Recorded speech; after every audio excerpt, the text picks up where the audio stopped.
বেপরোয়া ডাম্পার চালকের দৌরাত্ম্য, পিচ মাখা পাথর বোঝাই ডাম্পার উল্টে জখম হলো দুই স্কুল ছাত্রী।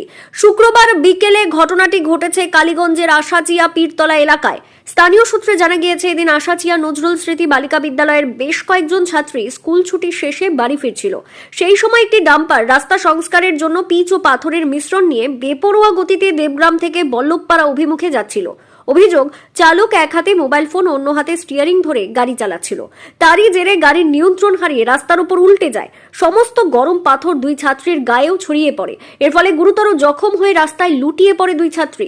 খবর পেয়ে কালীগঞ্জ থানার পুলিশ ঘটনাস্থলে ছুটে আসে। স্থানীয় মানুষের সহায়তায় আহত ছাত্রীদের উদ্ধার করে কালীগঞ্জ গ্রামীণ হাসপাতালে পাঠানো হয়।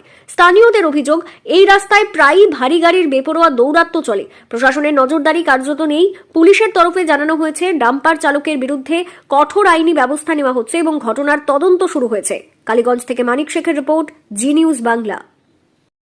দুর্ঘটনা ঘটেছে দেবগ্রাম থেকে পিডব্লিউ রাস্তায় কাজ হচ্ছে, তার পিচ বুঝায় গাড়ি আসছিল। গাড়ি আসার পরিপ্রেক্ষিতে ওরা এক হাতে মোবাইল চালাচ্ছিল, এক হাতে স্টিয়ারিং ধরেছিল। স্টিয়ারিং ধরার পরিপ্রেক্ষিতে এখান থেকে আমাদের গার্লস স্কুল থেকে জাহানারা বালিকা বিদ্যালয়তে ছুটি হওয়ার পরিপ্রেক্ষিতে কয়েকটা মেয়ে আসছিল। মেয়েটাকে ব্যালেন্স ঠিক রাখতে পারেনি ড্রাইভার। ড্রাইভার ব্যালেন্স ঠিক না রাখাতে বাম সাইড থেকে ডান সাইড চলে আসার পরে তাদেরকে ধাক্কা মেরেছে। ধাক্কা মারার পরিপ্রেক্ষিতে কজন আহত হয়েছে? দুইজন। দুজন কি ছাত্রী? হ্যাঁ, দুইজনের ছাত্রী। ওদের নাম জানেন? না, ওদের নাম আমি জানি না। সাইকেল এখানে পড়ে আছে, ওদের বাড়ি হচ্ছে আর পাশের গ্রামে সারতলা, কিন্তু ওদের বাবা মায়ের নামও আমি জানি না। আমার বাড়ি এখানেই। আমাদের পুলিশ প্রশাসনের কাছে একটা অনুরোধ, যেন তারা এক হাতে গাড়ি আর এক হাতে মোবাইল না চালায়।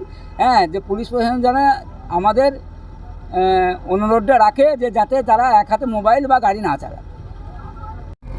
এই জায়গাটার নাম কি? আশাচিয়া কুলিতলা পীরতলা। দুটো মেয়ে গুরুতর আহত হয়েছে, তাদেরকে পুলিশ প্রশাসন এসে হসপিটালে নিয়ে গিয়েছে।